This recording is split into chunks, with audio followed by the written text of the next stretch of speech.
Hello, and welcome to Nighttime Tales, a haven where stories come to life under the gentle hush of evening, guiding you toward a peaceful night's rest.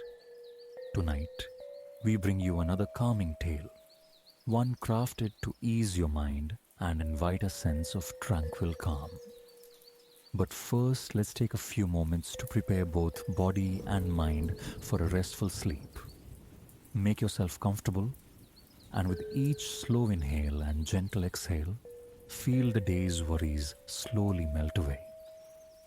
It can be challenging to separate from the bustle of the day, especially as bedtime nears. Yet remember, the less we fret about falling asleep, the more our minds can let go of lingering tension. Let the gentle flow of your breathing soothe any concerns and allow tonight's story to guide you into a deep, restorative slumber. Now get cozy and let the soft glow of nighttime tales envelope you. Enjoy this story and may it lead you into a serene and restful sleep.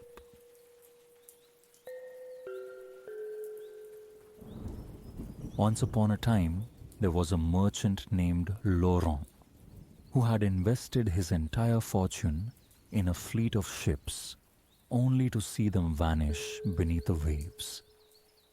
As a widower, he didn't have to share the sorrow with a wife, but he did have 6 children who were used to living in comfort and luxury. When creditors came calling and news spread that the family was in dire straits, it hit most of them hard. Each day passed with no sight of the ships, and Laurent found himself selling their elegant possessions, furniture, the carriage, and even his daughter's beautiful jewelry and fine dresses. They had to leave their grand home behind and move into a humble cottage on the outskirts of town. Laurent often ventured away in search of new investments and partners to help restore his business. Meanwhile, his 3 sons and 3 daughters, mostly grown yet lacking in practical skills, were left to run the household. While the older siblings struggled to adjust, Camille, the youngest daughter, embraced her responsibilities with enthusiasm, learning how to manage a home without any help. Well loved by the villagers, Camille sought guidance on baking, sewing, gardening, and raising chickens from those around her. Her willingness to learn and her hard-working spirit endeared her to the locals who grew fond of her over time. She became the heart that held Laurent's family together. As her older siblings wrestled with their new circumstances, Camille made sure their home remained tidy and meals were prepared. Nearly 2 years into this new way of life, Laurent received word that one of his lost ships had returned to port with most of its cargo safe. The family rejoiced at this unexpected blessing. While her older siblings were eager to abandon their simple life among the villagers for their old comforts, Camille found happiness in the cozy cottage with its tidy garden and the inviting aroma of freshly baked bread. Though she was thrilled to see her family's joy, she felt uncertain about returning to their previous life of ease. She had discovered a deep sense of fulfillment in being helpful and valued. To reclaim his property, Laurent set off on horseback toward the port, a journey that would span a couple of days. Upon reaching his destination, he planned to oversee the fair distribution of his restored wealth and arrange for a cozy coach to bring him back home. Eagerly anticipating their newfound fortune, he asked each of his children what special gift they wished for from the city. The older siblings made extravagant requests: luxurious silk shoes adorned with sparkling buckles, intricately decorated hats, sumptuous velvet capes, playful bears and shimmering jewels. But Camille remained quiet, lost in her thoughts about what she truly desired. When her father gently urged her to share her wish, she paused for a moment before replying, "Father, I've always dreamed of seeing a rose. They don't grow in our area and are so rare and precious." She expressed her longing for just one rose in any color, which she found enchanting. Laurent chuckled at his youngest child's unique request, but readily agreed. Secretly, he resolved to surprise her with a lovely necklace or some other trinket to accompany the flower. The morning of his departure dawned bright and cheerful. Camille meticulously packed his saddlebag with provisions for the journey and bid him farewell with a bittersweet smile glistening with unshed tears. Meanwhile, the others were more casual about his leaving. Accustomed to their father's travels, they focused solely on the delightful gifts they anticipated upon his return. As Laurent rode away along the sunlit forest path, Camille stood alone outside their cottage until he disappeared from view. A strange unease washed over her, yet she chose not to voice it. After all, their fortunes seemed to be on an upswing. While Laurent's children waited anxiously at home, he steadily made his way towards the bustling port city, filled with hope of reclaiming his wealth and status. It was true that he had faced considerable losses. Yet with the cargo loaded onto the ship, he envisioned launching a new business venture that could lead to an entire fleet of ships. His mind swirled with dreams of importing spices, silks, and other treasures in the future. Thus, it was particularly disheartening when he arrived, only to find his dreams dashed into pieces. Indeed, the ship had returned with most of its cargo still intact. However, word of his fortunate situation spread rapidly, causing his many creditors to spring into action. By the time Laurent arrived to reclaim his belongings, they had already been dispersed to settle his numerous debts. Despite his attempts to negotiate with the various merchants for an extension on his considerable bills, all efforts proved fruitless. As the day drew to a close, he found himself free of debt, but utterly bereft of possessions. There was no money left for him to invest, nor any funds to buy the gifts he had promised his family.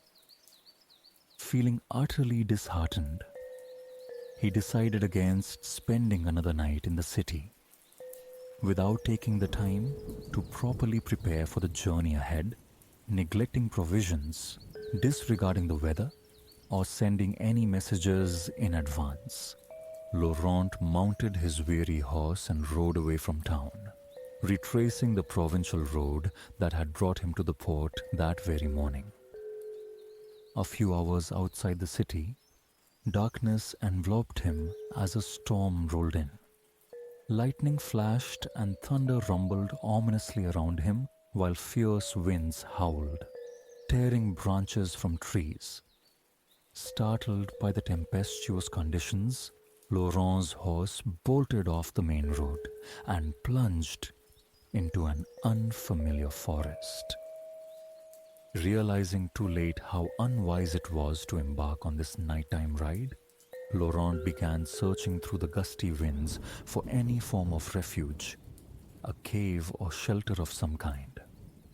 He lost track of time as he and his horse wandered through the relentless storm until finally a tall stone wall loomed ahead. Spurring his horse forward in hopes of finding safety within a house, he soon discovered that it was not a home at all, but rather the wall surrounding an estate. Before him stood a grand iron gate, slightly ajar. With no time for hesitation or politeness, Laurent dismounted and pushed against the heavy gate until it swung wide enough for them both to pass through. Together they slowly made their way up a paved path that seemed to fade into the swirling shadows ahead.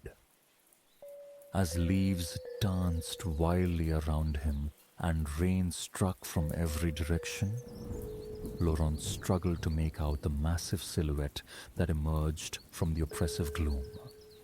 It was unmistakably a mansion. Though his sight was somewhat obscured, he could discern the imposing structure ahead, complete with a grand entrance and numerous spacious rooms boasting tall windows. It was an intimidating place for someone to arrive unannounced, yet he had no other option. The thought of enduring the night without shelter filled him with dread. After securely tying his horse in a protected nook, he approached the enormous front door and grasped the heavy iron knocker. When he let it fall, its sound resonated through the dimness, echoing like a reply to the distant rumble of thunder. After a moment passed without any response, he inhaled deeply and leaned against the door, pushing it open with all his strength. It creaked inward, nearly causing him to stumble onto the grand entryway floor. Laurent paused on the chilly flagstones for a brief moment, catching his breath amidst the unsettling silence. He could still hear the rain pelting against the front steps through a narrow gap in the towering door, and felt grateful that he had secured shelter for his horse. As he rose in the faint light, he took in his surroundings. He found himself in a magnificent reception area featuring a sweeping staircase on either side. Suits of armor stood vigilant at intervals around him. In front of him loomed an ornate set of double doors intricately carved. The stillness within the house was profound. It was so quiet that one might have heard a pin drop. Yet, a gentle glow peeked through the cracks of the doors ahead. Despite making several timid attempts to call out to anyone who might be inside, he finally inhaled deeply once more and moved toward the illuminated room, slowly nudging the doors apart. Upon stepping inside, his gaze swept across the space. A lively fire crackled in the expansive hearth, while a table set for one showcased a modest selection of dishes alongside a carafe and a large glass. His eyes wandered further around this inviting room, taking note of plush chairs and tables overflowing with books. However, there was no sign of the homeowner. Laurent awkwardly settled into one of the cozy armchairs, waiting for a moment. The delicious meal spread before him proved too tempting to resist, and he found his gaze drawn to the crusty loaf of bread and the mouth-watering aroma of the roasted meat. As time slipped by without a hint of anyone's arrival, his stomach growled audibly, urging him to give in to his hunger.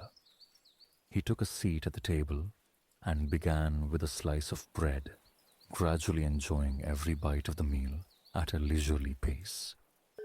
An hour passed in peaceful silence, leading him to believe that the owner was away, perhaps seeking shelter from the storm elsewhere. Taking a deep sip from his glass filled with delightful liquid, he eagerly finished off the rest of dinner. Convinced that the homeowner was absent, Laurent reassured himself that he would explain his presence come morning. After savoring all the food, he reclined back contentedly in his chair, emptying the carafe. The crackling fire wrapped him in warmth as he drained the last drop from his glass and pulled out a letter regarding his recovered cargo ship from his pocket. Once filled with hope, his dreams now felt distant and faded. With an absent-minded gesture, he pushed the letter aside on the table and surrendered to a deep sleep. Throughout the night, he drifted off peacefully without any dreams. When morning light broke, it took him a moment to gather his thoughts and remember where he was. The fire had long since died down, and remnants of last night's meal lingered on the table. It appeared that the homeowner had yet to return. Feeling a wave of embarrassment wash over him for having intruded into someone else's home, discomfort filled him. Rather than wait for the homeowner's arrival, Laurent opted for a quiet and swift exit, justifying that the untouched dinner would have gone to waste otherwise. He stood up from his chair, crossed the room, and opened the double doors. Soft light streamed into the entryway, illuminating the stark hallway more clearly than it had been during the night. As he stepped cautiously into the foyer, it felt as if he were treading on eggshells among the vigilant suit of armor lining the walls. He half expected them to spring to life and block his path. His eyes traveled over the grand twin staircases adorned with the dusty, ornate carpet runners. An unsettling feeling settled over him that suggested this place had been deserted for quite some time. As he approached the grand front door, he grasped the handles firmly, summoning all his strength to pull it open slowly. Beyond lay a mist-laden courtyard, shrouded in mystery. Stepping through the threshold and shutting the door behind him, he adjusted his waistcoat, striving to regain his composure. Though a sense of unease washed over him for slipping away from the imposing mansion, like a thief in the night, he resolved to leave this embarrassing chapter behind. He made his way back to the alcove where his horse had been tethered the night before, and felt a wave of relief upon seeing her in good spirits. Reaching into his saddlebag, he retrieved an apple, one of Camille's thoughtful provisions, and offered it to the grateful creature. Untying the horse, he led her quietly along the stone path he had navigated through the blustery darkness just hours earlier. A glance back revealed the mansion, standing tall and formidable as daylight began to break. The expansive chateau was long and rectangular, with a central section flanked by identical wings on either side. Its tall, narrow windows lined both floors in strict formation, appearing to watch him as he moved away. The grand slope of its tile roof, complete with thick chimneys, added to its imposing presence. Shifting his focus from the daunting structure, he guided his horse toward the front gate, taking note of the wild gardens that flanked him. As he neared the end of the pathway, a charmingly untamed pergola came into view, adorned with flourishing rose bushes. At the heart of a circular seating area stood a rose bush boasting some of the most exquisite pink blooms he had ever encountered. Remembering his promise to Camille, his youngest daughter, determination filled him as he resolved to keep his word. With a knife from his bag in hand, he eagerly began snipping off the delicate roses from their bush, intent on gathering them all as a token of his devotion. So engrossed in his task was he that he failed to notice footsteps approaching until it was almost too late. As he stepped back from the now bare bush, an unsettling feeling crept over him. A sensation that someone was watching. When he turned around, he found himself face to face with a rugged figure whose stern gaze bore down upon him. Though undeniably human in form, this being was marked by an unruly mane of facial hair and an impressively tall and muscular build. Disheveled in hastily thrown together linen attire, this unexpected encounter radiated anger that was palpable in the air between them. "What do you think you're doing?"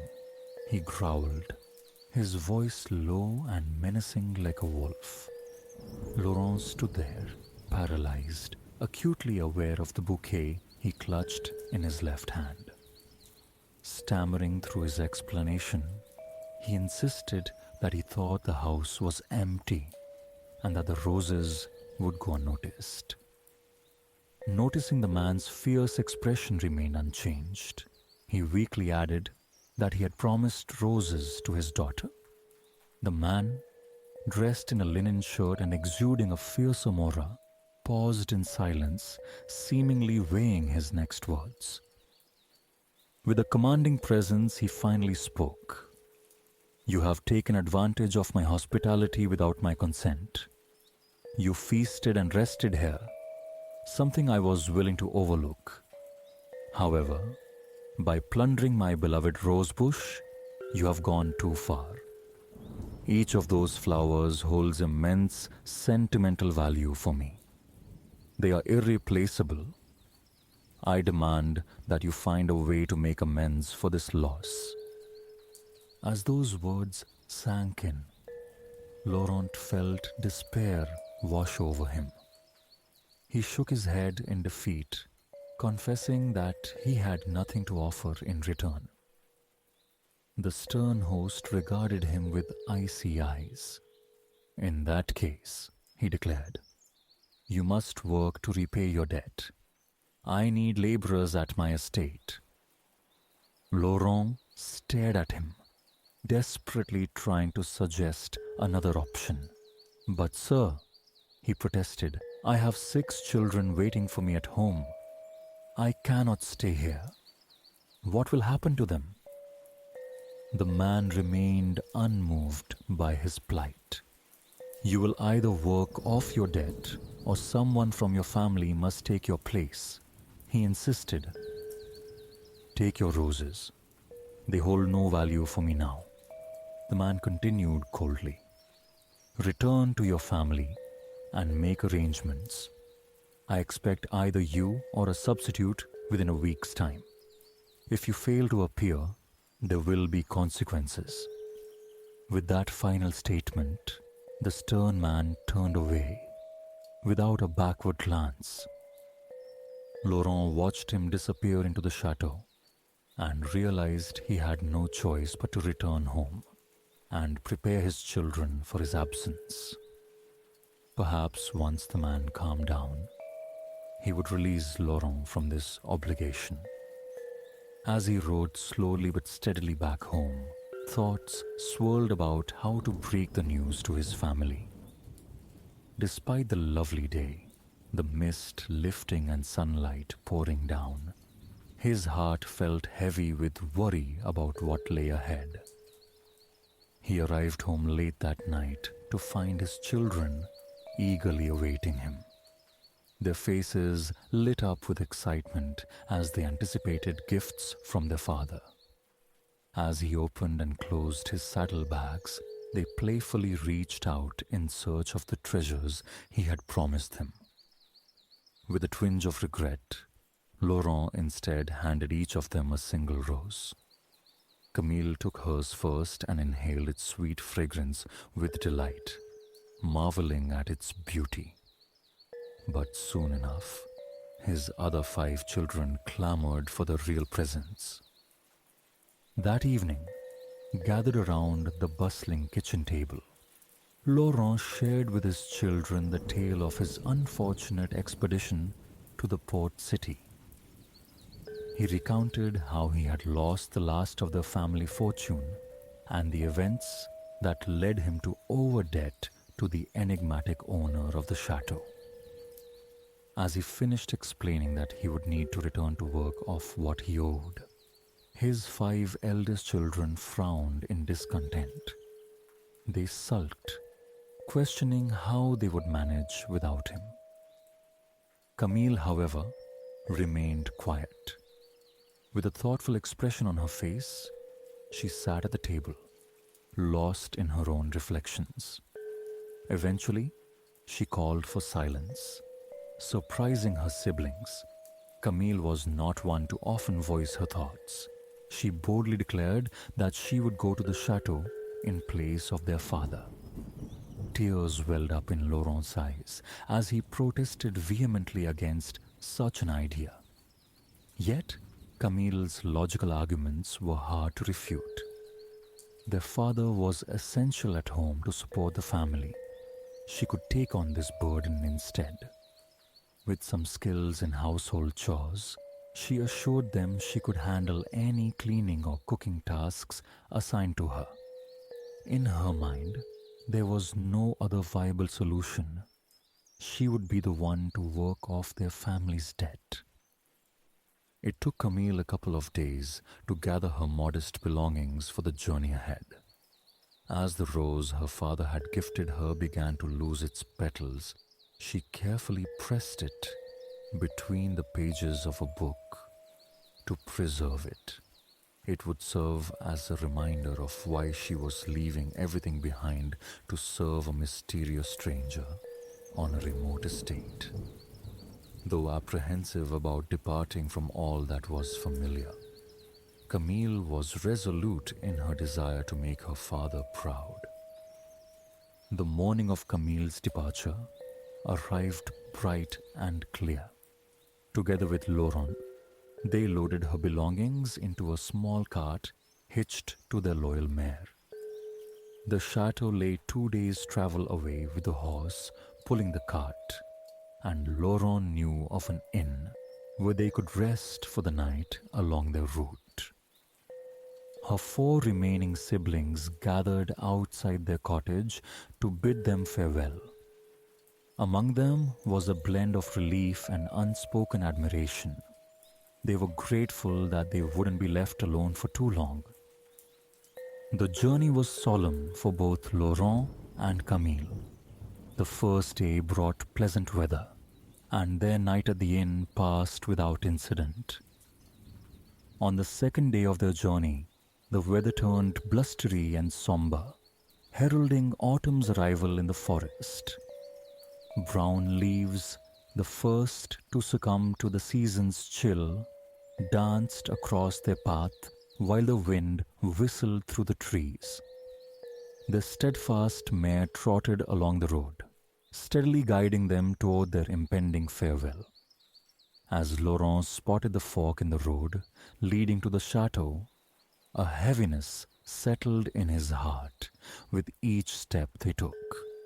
Noticing her father's melancholy, Camille mustered her courage and offered him a warm smile. "Don't worry, father," she reassured him. "I can handle this. I will be fine."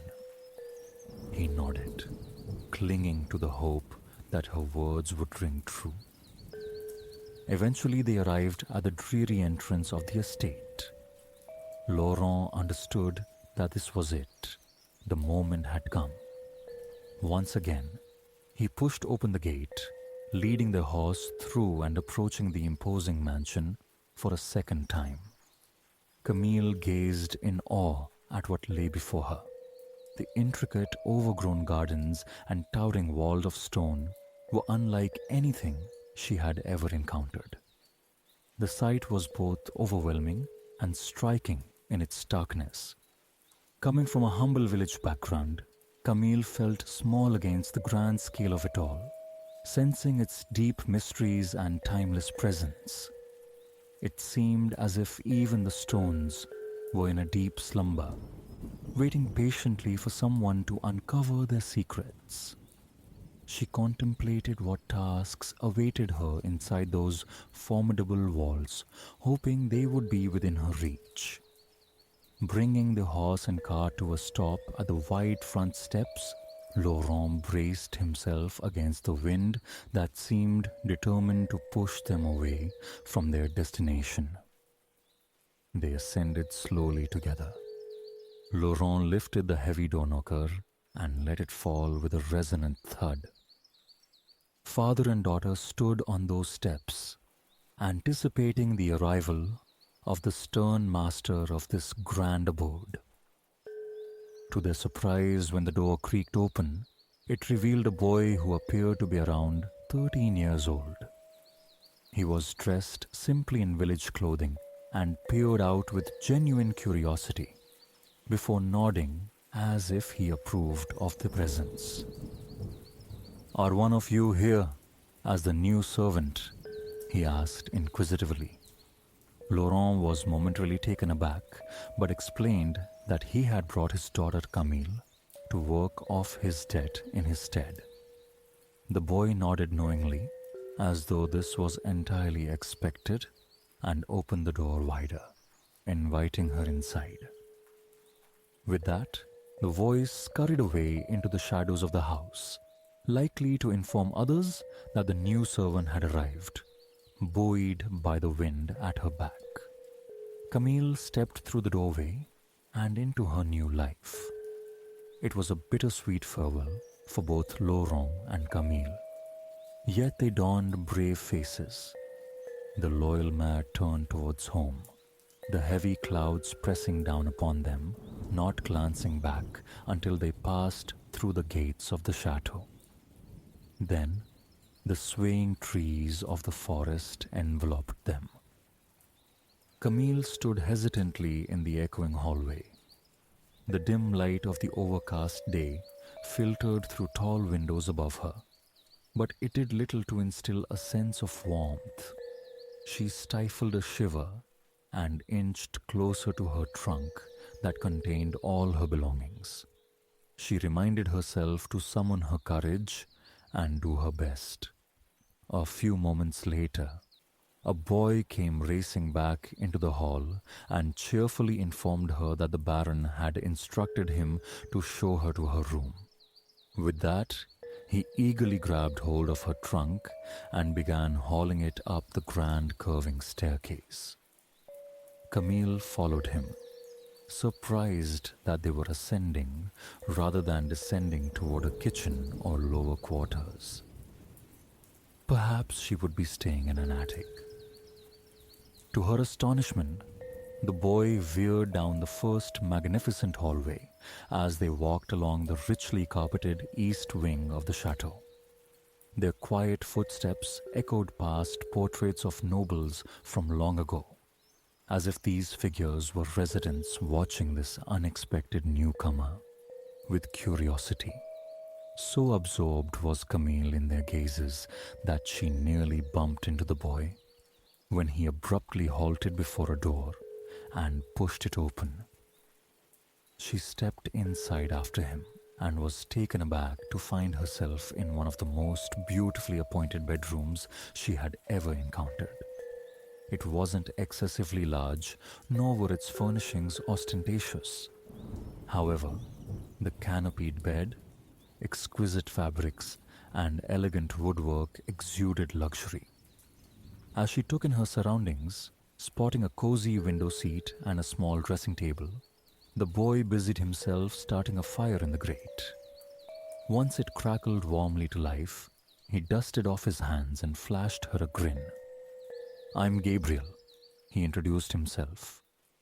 "I help out around here for the Baron with various tasks. I'm really glad you've come. It can get rather lonely sometimes, and I could use some assistance with daily chores." Camille hesitated on how to reply. While she was curious about what those daily tasks entailed, she chose instead to thank him for lighting the fire and inquire when she might meet her new employer. Gabriel gently informed her that the Baron had expressed his intention to meet with her the following day to clarify her responsibilities. For the moment, he mentioned that a simple supper would be brought to her, hoping she would find comfort and rest for the night. Then, as quickly as he had come, Gabriel slipped out of the room, quietly closing the door behind him. Camille took a moment to gather herself before beginning to unpack.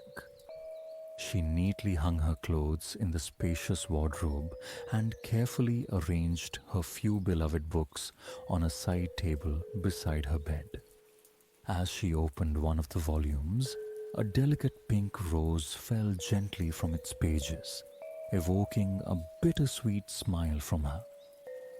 After placing the book aside, she wandered over to the window, drew back the heavy drapes, and nestled into the soft cushions of the window seat.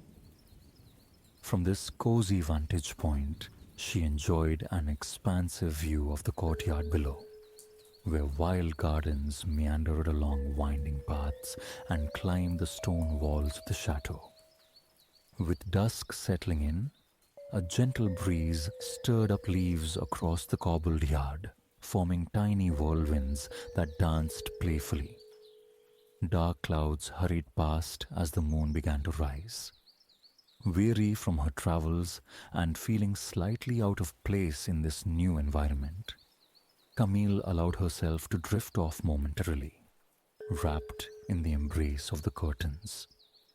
A soft knock at her door stirred her from her slumber. Unwinding herself from the window seat, she took a deep breath and opened the door to discover a tray waiting outside, filled with a modest dinner of bread, cheese, soup, and steaming tea. Glancing down the hallway revealed no one in sight. It was clear that Gabriel moved with remarkable stealth. Carrying the tray inside, she set it down on a small table near the fireplace. Overcome by hunger, she relished each bite with delight. Skipping any elaborate bedtime rituals, she pulled back the coverlet and slipped into the inviting warmth of her sheets and pillow before quickly surrendering to sleep. Throughout the night, Camille found herself caught in curious dreams. She imagined wandering through dimly lit corridors of the chateau while trailing after a large dog that seemed to disappear into various rooms only to reappear moments later down the hall. Eager to catch up with it, she arrived at a doorway just where it had vanished. Peering inside, however, she found not a dog, but rather a man seated at a desk with his back turned toward her. Just as he began to turn around in his chair to face her, she jolted awake. Sitting up in bed, she noticed how low the fire had burned and how sunlight streamed softly through her window. As her initial bewilderment faded, a gentle knock echoed at her door. Standing there was Gabriel, balancing a tray in his hands. "Good morning, Miss Miller," he said, with a polite smile. "I've brought you some breakfast." He gestured vaguely toward the entrance and continued. "The Baron would like to see you in his study once you've finished." Camille gave the boy a nod of acknowledgement, accepted the tray, and watched him slip away quietly. An hour later, Camille found herself standing apprehensively before the very door of the room where her father had once enjoyed his secret fireside meal. Inside, she could hear the rustling of papers. Taking a deep breath, she cleared her throat and knocked softly on the door. The sounds ceased abruptly, followed by the scraping of a chair against the floor. Moments later, a man with an abundant beard appeared before her. His features were quite pronounced, and his expression seemed to carry a perpetual frown. He was indeed an intimidating figure, yet Camille made sure not to betray her feelings. She offered a polite nod in greeting. The large man scrutinized her for a moment before returning her gesture with an awkward nod of his own. Then he motioned for her to take a seat in a chair positioned near the fire. He settled himself into the armchair across from her. "Understand that you will be the one to settle your father's debt," he remarked.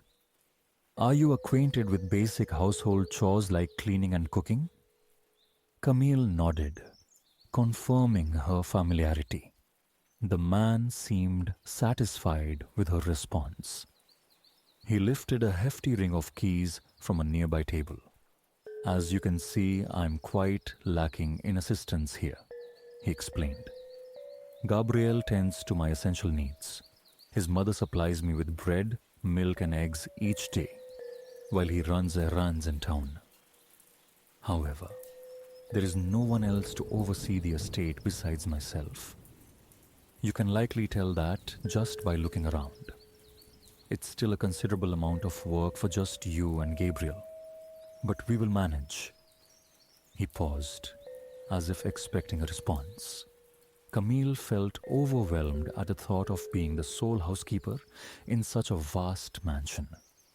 Yet she sensed there was little point in voicing her concerns. The man continued, "These keys will unlock most rooms in the house, although many won't be necessary to use. If you require something that Gabriel cannot fetch for you, please come to me. Otherwise, I have no particular preferences and would like you to make as many decisions regarding the household as you see fit. I tend to spend most of my time in my study or the library." Feeling daunted by the enormity of the task ahead of her, Camille could only nod, signaling that the conversation had reached its conclusion. He stood up abruptly. She rose from her chair, accepted the ancient keys from him with a nod, and as she turned to leave the room, he called after her, "Dinner is at 7 p.m. It would be wise for you to join me in the dining room." Camille bobbed her head in acknowledgement, thanked him softly, and exited the study. In the expansive front hall, she paused momentarily, feeling both lost within its grandeur and somewhat enveloped by it. Spreading the heavy keys across her open palm, she gazed at them thoughtfully. Unsure of what doors they might unlock, they nonetheless exuded an air of quiet authority. Her reverie was interrupted by Gabriel stepping out from the shadows. With a bright grin aimed at her, he asked if she would like a tour. Gratefully accepting his offer, Camille embarked on her new adventure as the housekeeper at the chateau.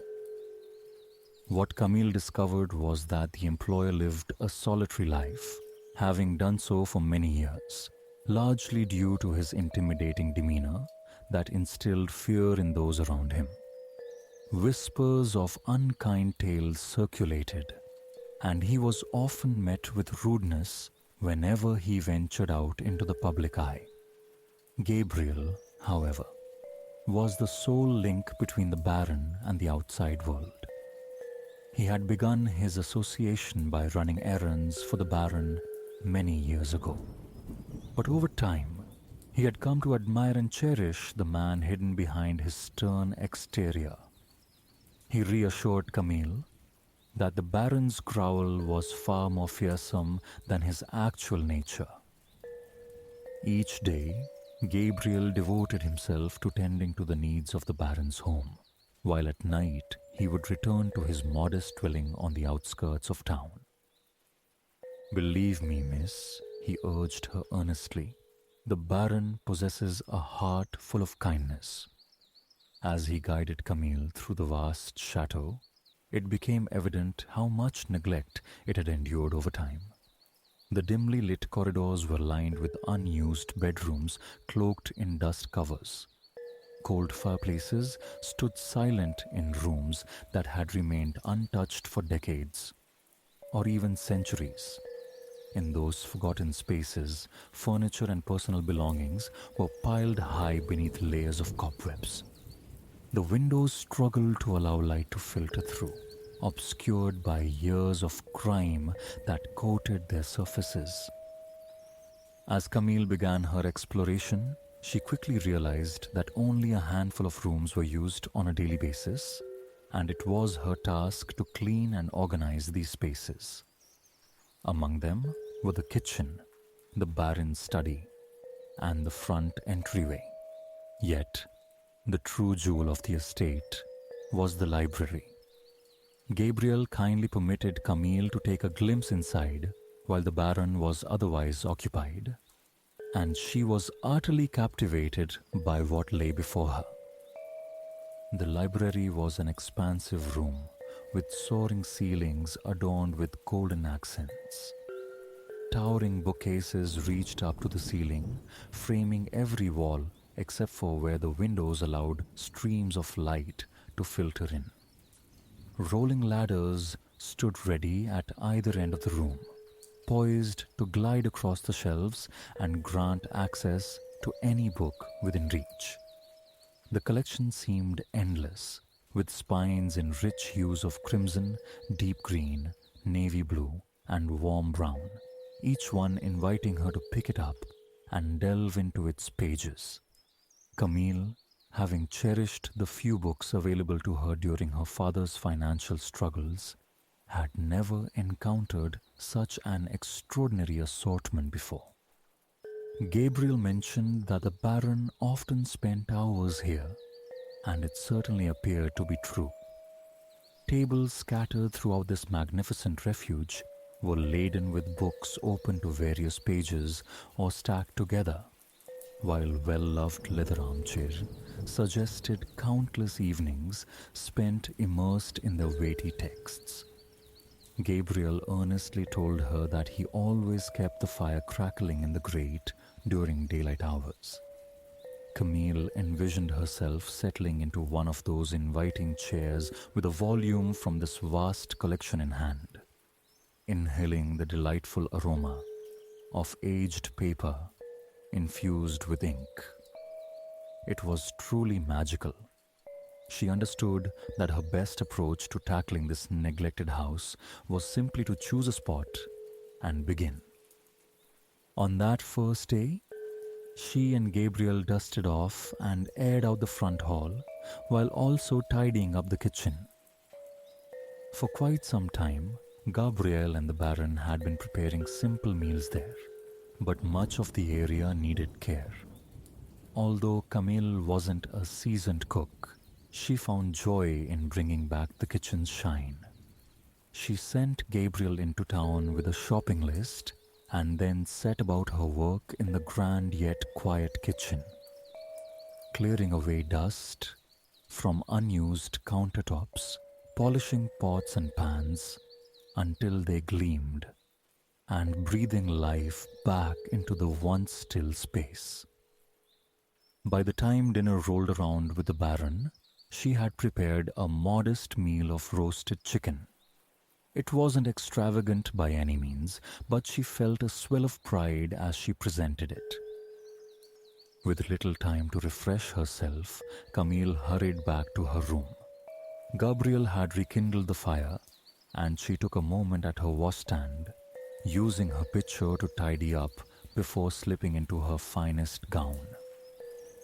As she approached the window to draw the curtains for the night, she stopped and peered into the darkness outside.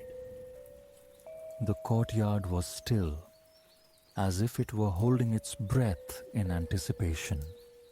Not a single creature stirred. Even the birds were silent. The grounds seemed to be wrapped in an enchanting hush.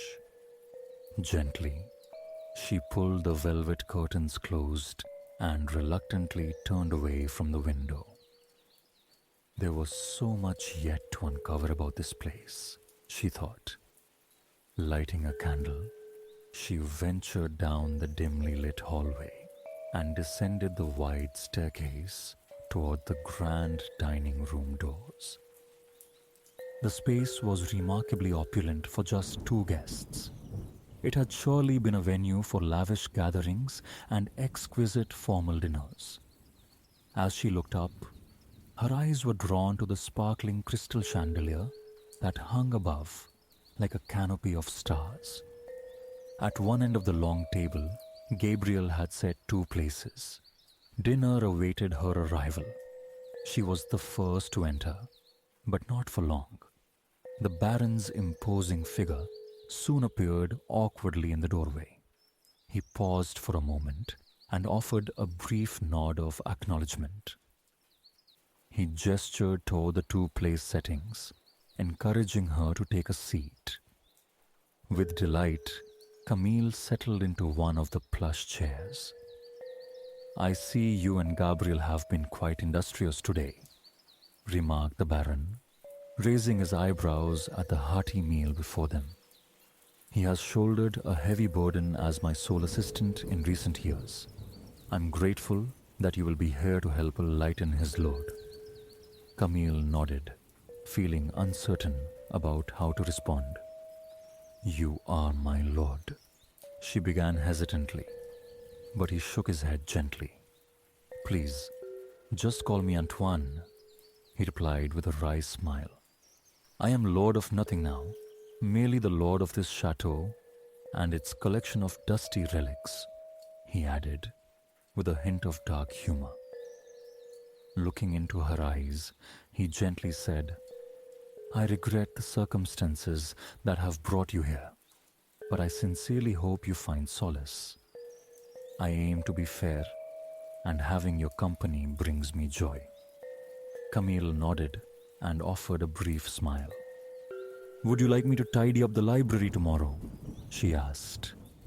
I wasn't certain if you wanted me to go in there. After a thoughtful pause, the Baron nodded in agreement, indicating it was fine. He added, Please feel free to borrow any book that catches your interest from the library. As Descartes wisely remarked, reading good books is like conversing with the greatest minds of history. You'll soon discover that my library boasts an impressive array of titles. It's quite enchanting in that way. Surprised by his generous spirit and cultured manner, Camille observed her somewhat melancholic employer as he ate his meal. After only a day at the chateau, her view of her situation had already begun to transform. She now found herself in charge of a grand estate with the freedom to work at her own pace. And she had just been granted access to an extraordinary library.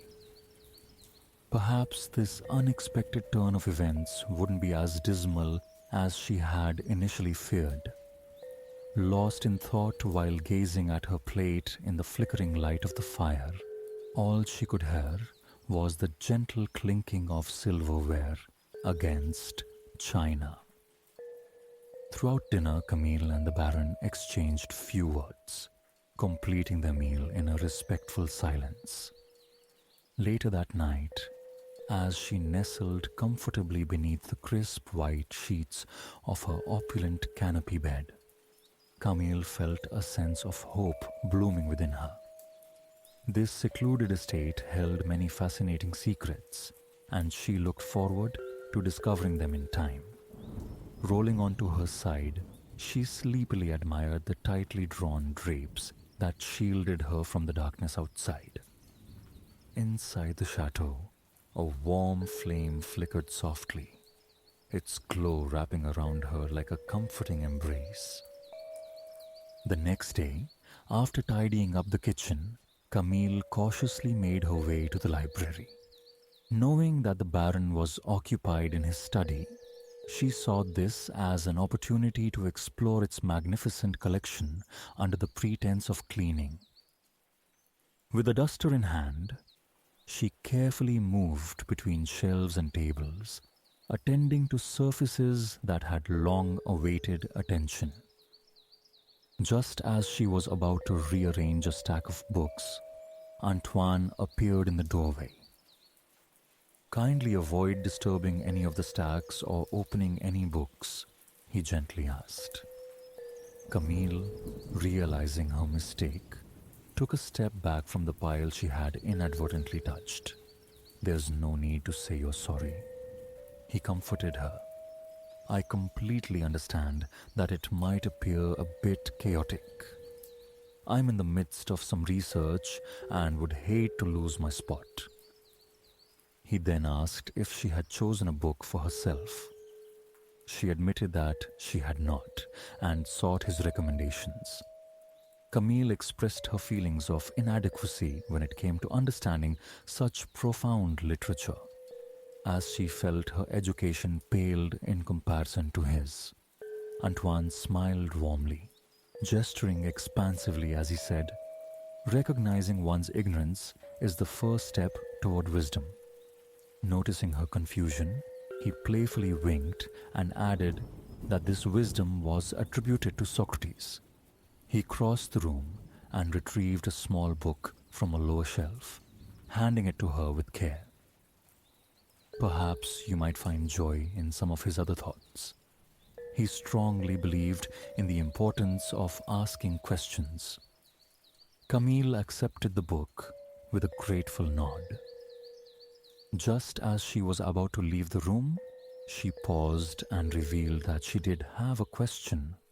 After all, is it possible for me to hire some villagers to tidy up the gardens before winter?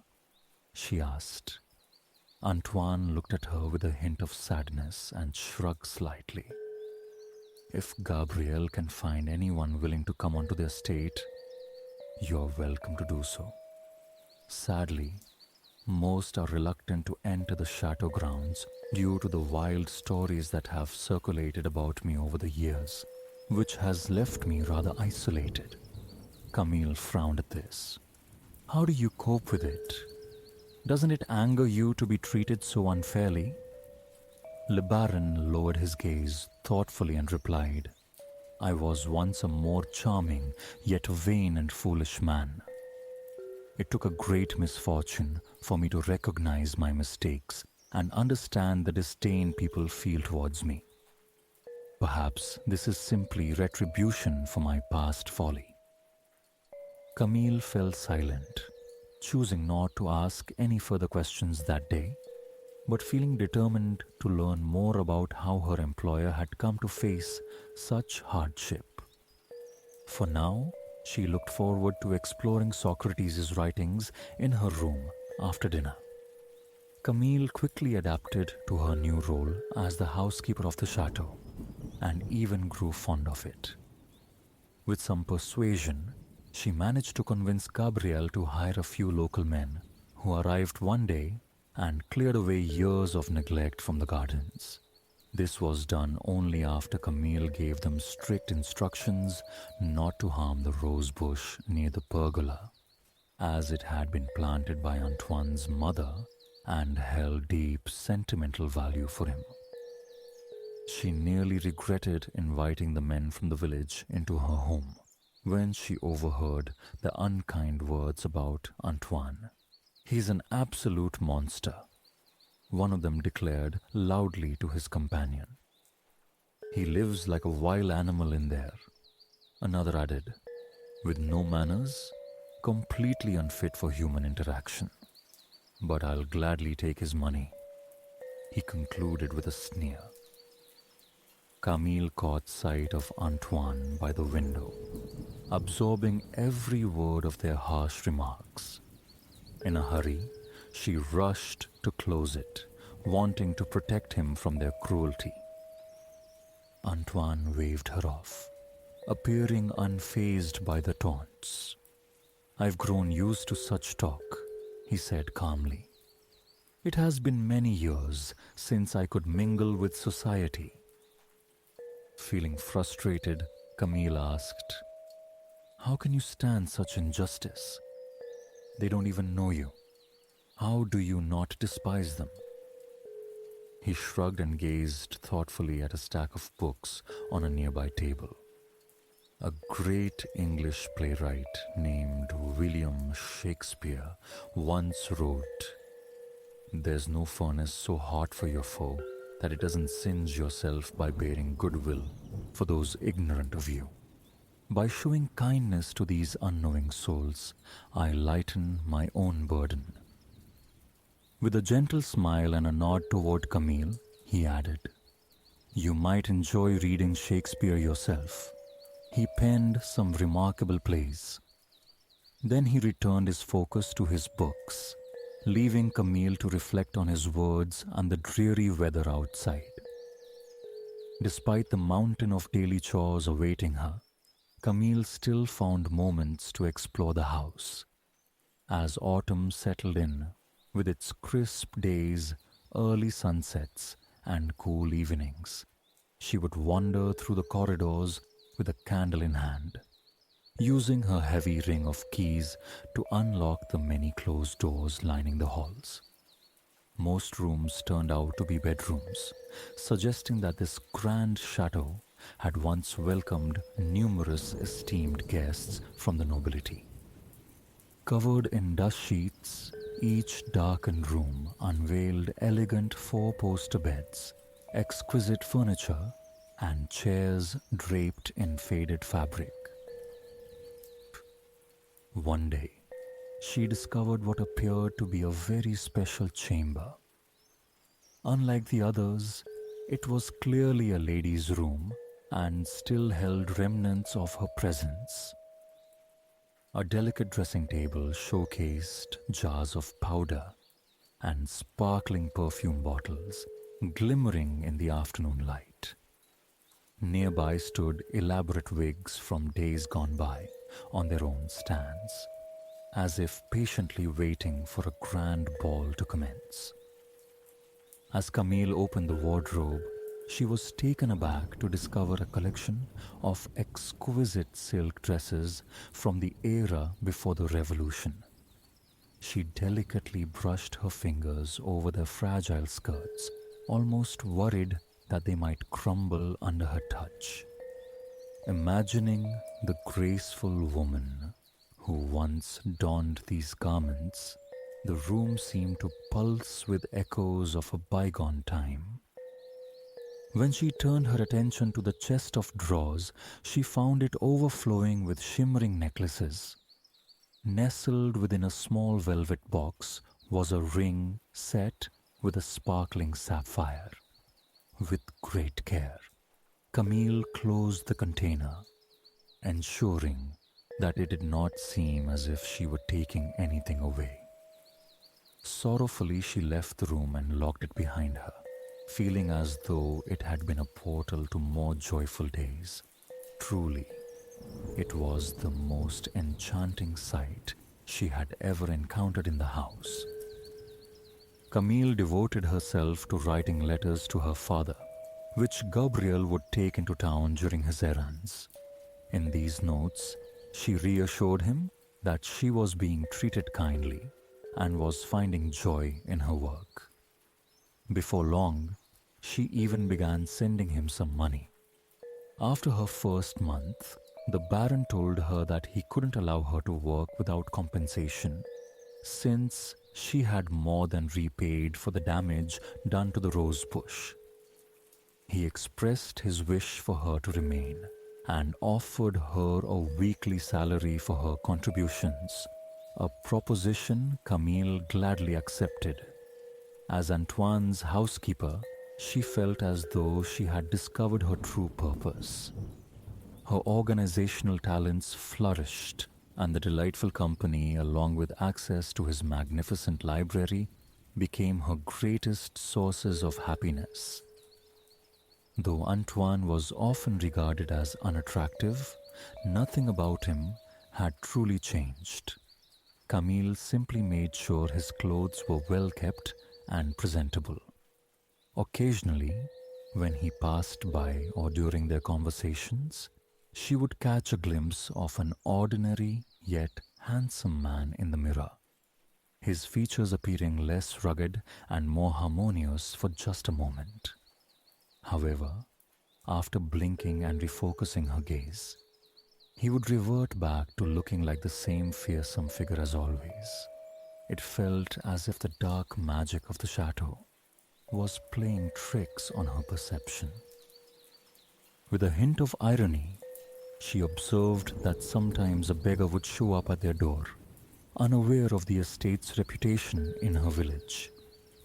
Typically, beggars were turned away and rarely received help. The townspeople's attitudes suggested they believed that those in poverty deserved their fate, while hard-working individuals would never find themselves in such unfortunate circumstances. Camille had expected that Antoine would dismiss their presence, but to her astonishment, he asked her to hand over the lovely coins before they left. Intrigued, Camille questioned him about his unexpected generosity, particularly since no one around had shown him any kindness. Once again, he referenced a philosopher he admired, Aristotle, saying, "A truly noble person asks for nothing in return, but is always ready to extend kindness to others." With a hint of regret in his voice, he admitted, "I must strive to be a more noble man, because it was my own actions that led me astray." Although Camille was eager to learn more about his past, she couldn't pry any further information from him at that moment. Still, she felt a strong desire to understand Antoine's story better. Later that evening, they found themselves engaged in a warm conversation in the softly lit dining room as they savored a hearty winter stew. It was during this cozy setting that Camille summoned the courage to ask about Antoine's solitude at the chateau. After a brief pause, Antoine let out a heavy sigh, leaned back in his chair, took a sip of his drink, and began to share his tale. "Years ago," he began, "I lived here with my mother. After my father passed away when I was still young, I inherited the lordship of this estate.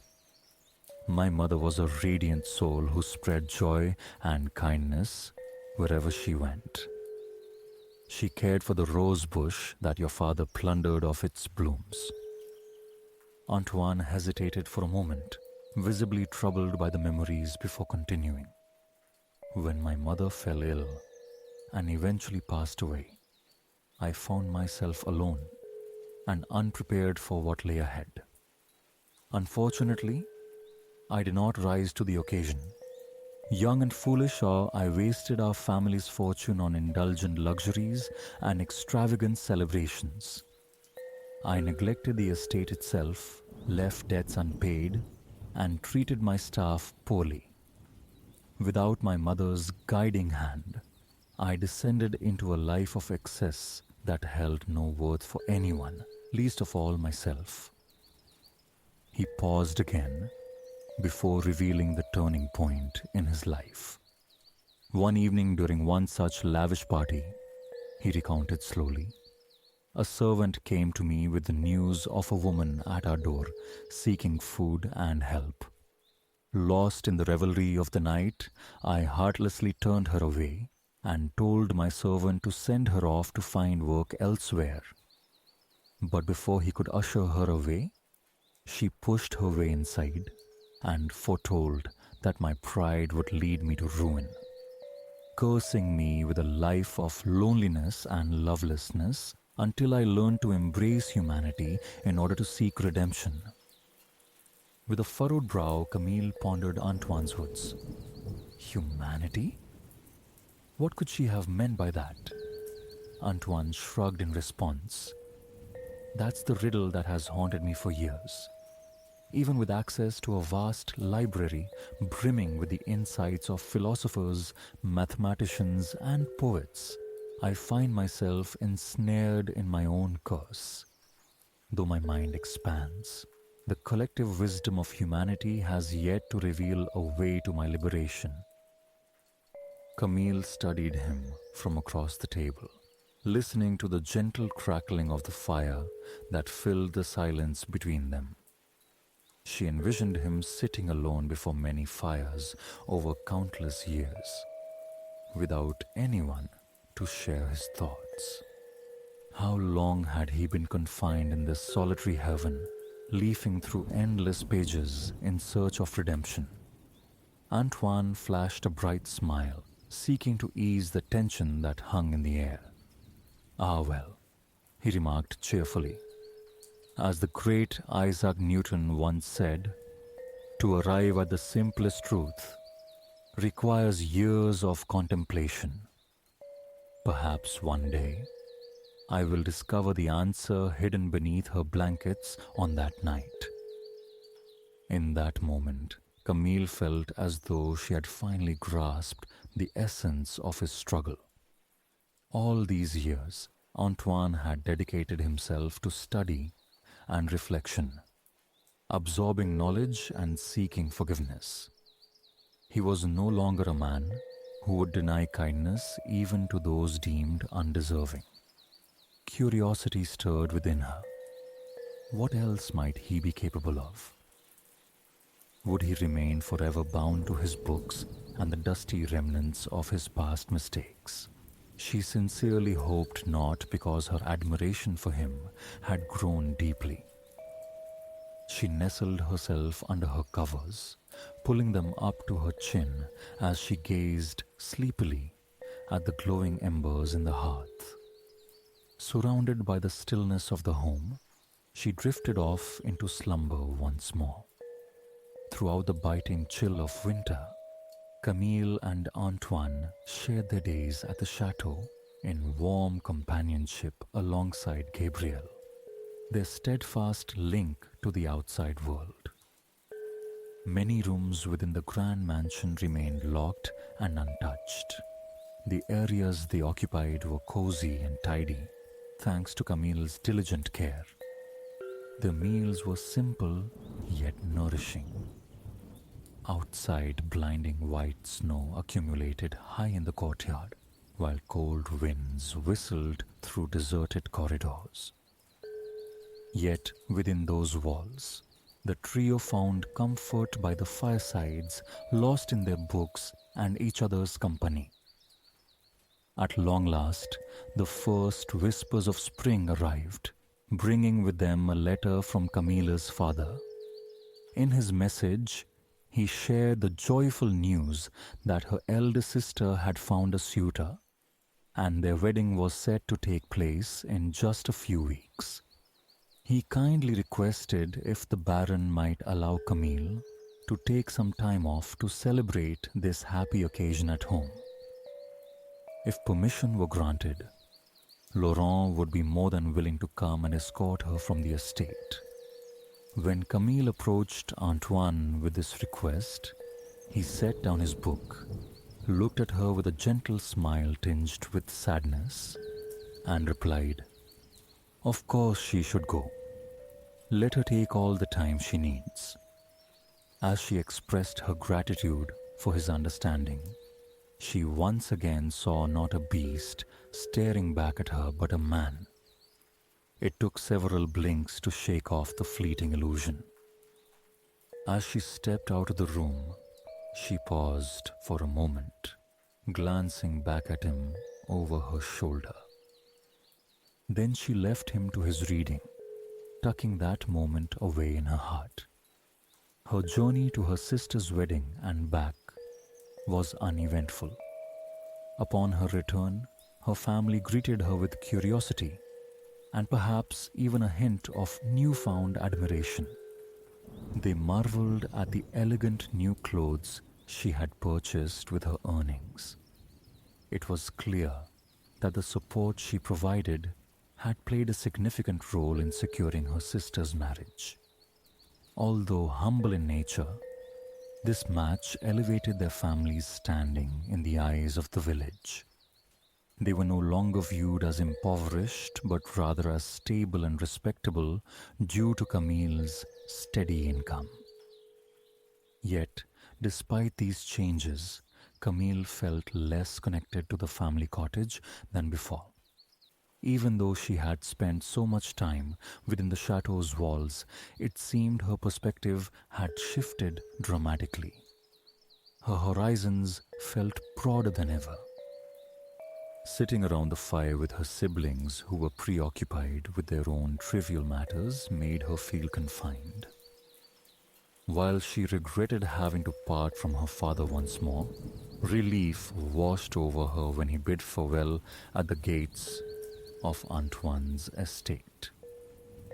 She was eager to resume her role as mistress of the house.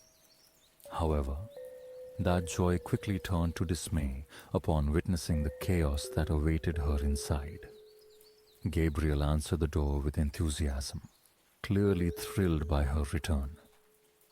He leaned in close and whispered that nothing had been quite right since she'd laughed last, revealing that the Baron had become disheveled and remained locked away in his library.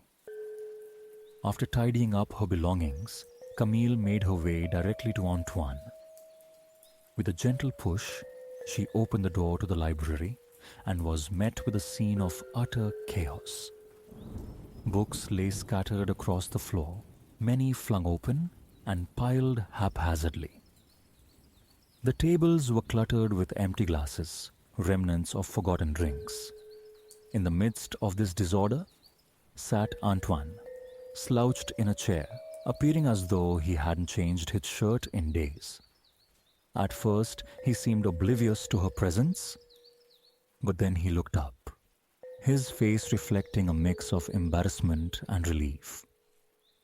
In that moment, Camille struggled to reconcile what she saw before her. She knew logically that she was facing a disheveled man, unshaven and rather wild in appearance, but her heart played tricks on her perception. It took a moment for her to truly see him again. Yes, there he was, clearly in need of some joy in his life. It didn't take long for Camille to restore order to the chaotic space. Just a few days were enough to bring everything back into harmony. The dust and neglect from the past weeks vanished swiftly under her care, and Antoine's spirits visibly lifted upon her return. Yet Gabriel confided in her that perhaps it would be best if she left again. He shared that the Baron had plunged into a deep melancholy and had become utterly incapable of managing even the simplest tasks, like remembering to eat. But with spring bursting forth all around the estate, it was hard for anyone to remain sad for long. Camille was filled with delight as she had successfully orchestrated the clearing of the garden before winter's arrival. The courtyard now radiated beauty, showcasing the exquisite plantings that Antoine's mother had lovingly designed many years ago. A vibrant array of flowers blossomed gracefully, enhancing the charm of the landscape. Each day seemed to bring more birds, their sweet melodies filling the morning air and enticing the residents of the chateau to enjoy the garden's serenity. Camille and Antoine began to savor their afternoons together beneath the pergola, often allowing Gabriel to finish his chores early so they could unwind side by side. Camille also relished the opportunity to throw open the mansion's windows, inviting in fresh breezes that breathed new life into their home. It felt as though a revitalizing chapter was unfolding across the estate. As summer drew near, Camille received a letter from her father announcing her sister's upcoming wedding. She found herself torn between her sense of duty to attend this family celebration and her desire to remain by Antoine's side. To navigate this conflict, she proposed an unconventional idea. He would join her at the wedding and stay at a nearby inn. Antoine was taken aback by her suggestion, worried about how others might judge him. Camille quickly reassured him that her village was far away, and its inhabitants would have no preconceived notions about him. In her heart, she no longer viewed him as a monster, but rather as the wise and gentle man she had come to cherish. She was confident that her community would welcome him with open arms.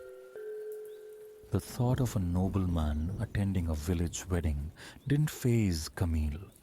She had long since ceased to see Antoine as a beast or merely a baron. Though he hesitated at first, Antoine eventually consented to accompany Camille to the wedding, not wanting her to miss such an important occasion for her sister. However, he seemed anxious about what lay ahead and wore a solemn expression during their preparations. Undaunted by his worries, Camille arranged for Gabriel to take Antoine to town for a fitting at the tailor's shop, ensuring he would have a new suit tailored just for him. She had noticed that he still donned clothing from years gone by, while current styles favored cleaner lines and simpler designs. She wanted him to wear something dignified that would present him in a more contemporary light, less like an artifact from another time and more like the remarkable man he truly was. The rooms they had occupied were tidied up, and the carriage shone brightly after being cleaned. At last, the day came when Gabriel waved goodbye to the couple as they set off on their journey. He had never seen the Baron depart from the estate before and assured them he would keep everything running smoothly in their absence. The ride to Camille's village was quick, taking just a day, which happened to be splendidly beautiful. Summer was in full bloom, displaying its rich colors as the horse trotted along the forest road. Sunlight poured through the leafy canopy above, casting cheerful beams on their path and whispering sweetly in the gentle breeze. At first, Antoine kept to himself, seemingly reluctant to embrace the public nature of his outing with Camille. However, after a few miles, he began discussing a book that Camille had been reading. Before long, the usual playful banter returned. Camille smiled quietly to herself as she watched his best traits shine through. From her vantage point beside him, she felt as though she was sitting next to a true gentleman, and she relished that thought without wanting to break the spell. Eventually, their delightful journey reached its conclusion. As dusk fell, crickets began their evening song in the fields. Antoine and Camille arrived at her family's cozy cottage and halted the carriage before stepping down from their seats. Her entire family awaited them at the front door, her 4 unmarried siblings casting bold glances at both of them. Laurent made an effort to steady himself and stepped forward to greet Antoine warmly, thanking him for accompanying Camille and gracing them with his presence.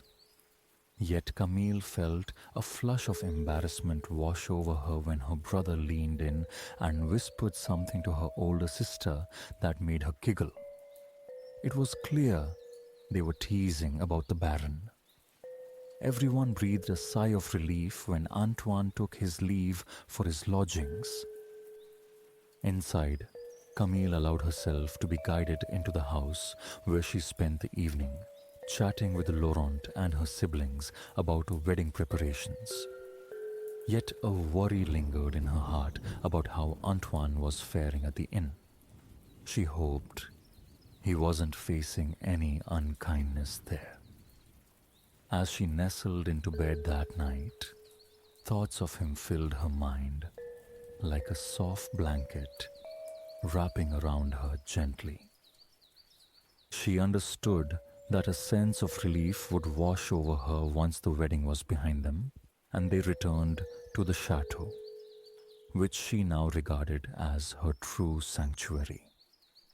The atmosphere was heavy when he arrived at the church the next day for the ceremony.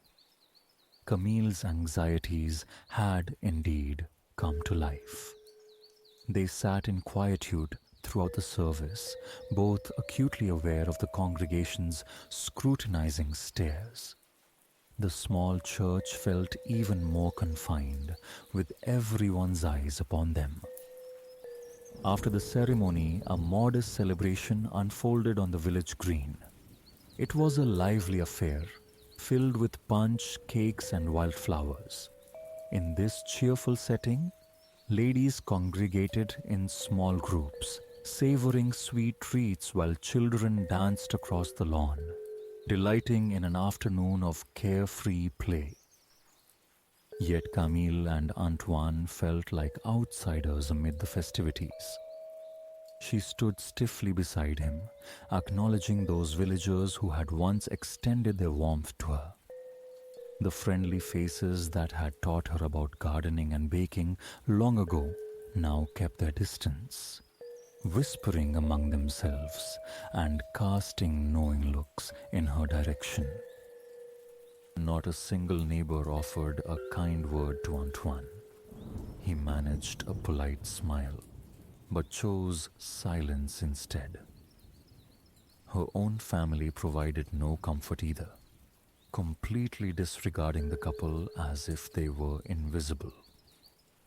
As Camille and Antoine stood there, their hearts heavy with the hope that the party would soon end, they caught snippets of a conversation between two men nearby. "You may possess wealth," one remarked with a sneer, "but with a face like that, he'll never win anyone's heart." The other man laughed, adding, "It's a pitiful situation when you must woo your own maid."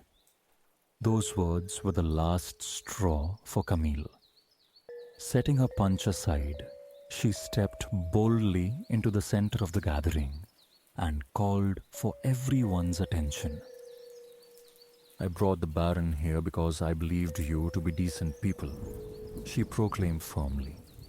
"I was convinced that his noble spirit and kindness would show you all that he is not the monster you think him to be.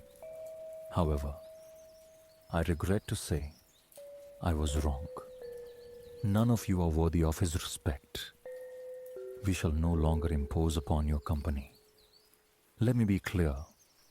Antoine is a far better man than any of you. I would choose him as my companion over each and every one of you time and time again. And that is the truth." A profound silence enveloped the room as everyone stared in disbelief from Camille to Antoine and back again. When she turned to look at him, she was met with an astonishing sight. Where once stood, her dear friend was now a strikingly handsome man, radiating dignity and gratitude toward her. Despite her efforts to clear her mind and focus her gaze, his appearance remained unchanged. The rugged facial hair, strong features, and commanding presence had vanished. He was as handsome as any man she had ever encountered. That much was certain. Whether it was a change in perception or perhaps some form of enchantment at play, the other guests continued their merriment as if nothing had happened at all. They greeted Antoine warmly and smiled at Camille as though everything was perfectly normal, behaving as if they had never laid eyes on a beast among them before. It was a moment both bewildering and extraordinary. A shroud had been lifted for good, marking Antoine's ultimate liberation from the spell that had bound him. For countless years, he had searched for answers within the dusty tomes of his library, immersing himself in the wisdom of humanity. Yet, he had misjudged the woman who had cast the curse upon him. The long, solitary years spent nurturing kindness, generosity, and forgiveness had blossomed within him a humanity that had won Camille's heart. This newfound essence was the key that shattered his enchantment. Soon after, Camille and Antoine found themselves together beneath a pergola in his garden, marveling at his mother's rose bush, which was once again laden with vibrant blooms. As twilight gently enveloped the chateau, crickets began their evening serenade. The joyful couple relished the warm summer night as Camille beheld the transformed Antoine. Appreciating the handsome features that had long been hidden beneath a beastly exterior, As she watched him, he straightened up and pulled from his pocket a ring she had admired in his mother's dresser. "You were the only one who truly tried to understand me," he said softly to her. Then, with a charming smile, he quoted one of his many books. As Copernicus said, everything revolves around the sun. You have become my sun. With a playful wink, he added, "In truth, I believe you are more than capable of managing this chateau." Camille chuckled and nodded in agreement as he slipped the sparkling blue gem onto her finger. Staring at it in wonder, she recalled the first time she had laid eyes on it among the elegant dresses and treasures in that mysterious room. It sparkled in the sunlight, as if whispering a cherished secret to her. Now she was becoming part of this estate's story. Before summer bid farewell, Antoine and Camille exchanged their vows in the chateau's courtyard, surrounded by the sweet fragrance of blooming roses and the melodious chirps of birds nestled in the trees above. Standing in the shadow of their home, Camille gazed at Antoine with a heart brimming with gratitude, feeling an overwhelming sense of belonging in a place that once felt foreign to her. This was no longer the desolate estate she had encountered just a year prior. Through kindness, patience, and a quest for wisdom, she and Antoine had unearthed true happiness together.